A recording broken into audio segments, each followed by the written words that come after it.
രാവിലെ തന്നെ പ്രകൃതി ഭംഗി ആസ്വദിച്ചിരിക്കുമെന്ന് വിചാരിക്കുമല്ലേ. ശരിക്കും ചായ തീരാറായപ്പോഴാണ് വീഡിയോ എടുക്കുന്നവരെ ഞാൻ ഓർത്തേട്ടോ. രാവിലെ കോഴി പോകുന്നത് കേട്ട് എണീക്കേണ്ട ആൾക്കാരൊക്കെ ഇപ്പോൾ ഇവൻ്റെ കരച്ചിൽ കേട്ടാണ് കേട്ടോ എണീക്കാറ്. ഇന്ന് രാവിലെ 4 മണിക്ക് എണീറ്റ് കരച്ചിൽ നിലവിളിയായിട്ട് ഇരിക്കും. അവൻ്റെ അമ്മൂമ്മ പിന്നെ 4 മണിക്ക് എണീറ്റുകൊണ്ട് 4:30 ആയപ്പോഴത്തേനും ഇവനെ നേരെ ഞാൻ അമ്മൂമ്മയുടെ കയ്യിൽ ഏൽപ്പിച്ചു കേട്ടോ. എന്നിട്ട് ഞാൻ നല്ല സുഖമായിട്ട് ഒരു 7 മണിവരെയൊക്കെ കിടന്നങ്ങ് ഉറങ്ങി കേട്ടോ. അല്ലെങ്കിൽ ഇവൻ്റെ ചവിട്ടും തൊഴിയും കൊണ്ട് കിടക്കാനേ എനിക്ക് സമയം കാണും. ഈ കാണുന്ന സ്നേഹപ്രകടനങ്ങളെല്ലാം അടുത്ത ഒരടിക്കുള്ള സാമ്പിൾ വെടിക്കിട്ട് മാത്രമാണ് കേട്ടോ. എൻ്റെ കൊച്ചിന് സ്നേഹിക്കാനും നന്നായിട്ട് അറിയാം, അതുപോലെ വാരി പറക്കിട്ട് ഉപദ്രവിക്കാനും നന്നായിട്ട് അറിയാം കേട്ടോ. അതൊന്നും അവൻ ആരും പഠിപ്പിച്ചു കൊടുക്കേണ്ട ആവശ്യമില്ല. അങ്ങനെ പ്രകൃതി ഭംഗിയൊക്കെ ആസ്വദിച്ച് കഴിഞ്ഞെങ്കിൽ വയറ്റിലോട്ട് വല്ലതും പോകണമെങ്കിൽ എന്തെങ്കിലും ഉണ്ടാക്കാം. അന്യൻ്റെ മുതൽ ആഗ്രഹിക്കരുതെന്ന് പറഞ്ഞാൽ എൻ്റെ പൊന്നാങ്ങളുടെ ഡ്രസ്സൊക്കെ കണ്ട് എനിക്കൊന്നും എടുക്കാൻ തോന്നും കേട്ടോ. അല്ലെങ്കിൽ തന്നെ എൻ്റെ ആങ്ങളെ എങ്ങനെ എനിക്ക് അന്യനാവുന്നത്. അതുകൊണ്ട് ആ ചീത്തപ്പേര് എനിക്ക് വരത്തില്ല കേട്ടോ.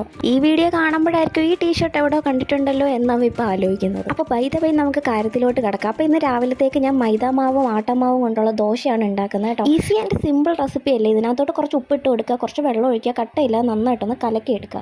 എന്നിട്ട് പിന്നെന്താ കല്ലെടുത്ത് വെക്കുക, നന്നായിട്ടൊന്ന് ചുട്ടെടുക്കുക. ചുട്ടെടുത്ത സാധനങ്ങളെല്ലാം മാറ്റി വെക്കുക. എന്തെങ്കിലും കറി ഉണ്ടെങ്കിൽ അതും കൂട്ടി കഴിക്കുക. ഞങ്ങളുടെ വീട്ടിൽ മീൻകറി ആയതുകൊണ്ട് തലേന്നത്തെ മീൻകറിയും കൂട്ടിയിട്ടാണ് ഞാൻ കഴിച്ചത്. പൊന്നപ്പനെ ഇത് തന്നെ കൊടുത്തട്ടോ. ഇതോടുകൂടി വീഡിയോ നിർത്തണമെന്ന് വിചാരിച്ചിരുന്നപ്പോഴാണ് രാത്രി വന്നപ്പോൾ അൽഫാം കൊണ്ടുവന്നത്. അത് കണ്ടാൽ പിന്നെ നമ്മൾ 7 മണിയെന്നോ സമയം കഴിഞ്ഞാൽ കഴിക്കരുതെന്നോ എന്നൊന്നും വിചാരിക്കുമല്ലോ. രാത്രി 10 മണിക്കാണ് ഞാൻ ഇതിരുന്ന് വെട്ടി വിഴുങ്ങുന്നത് കേട്ടോ. ഇത് മയണൈസിൽ മുക്കുന്ന അടിപൊളി ഒരു വീഡിയോ എടുത്തിട്ട് അത് ക്ലിക്ക് ചെയ്യാൻ ഞാൻ മറന്നുപോയി.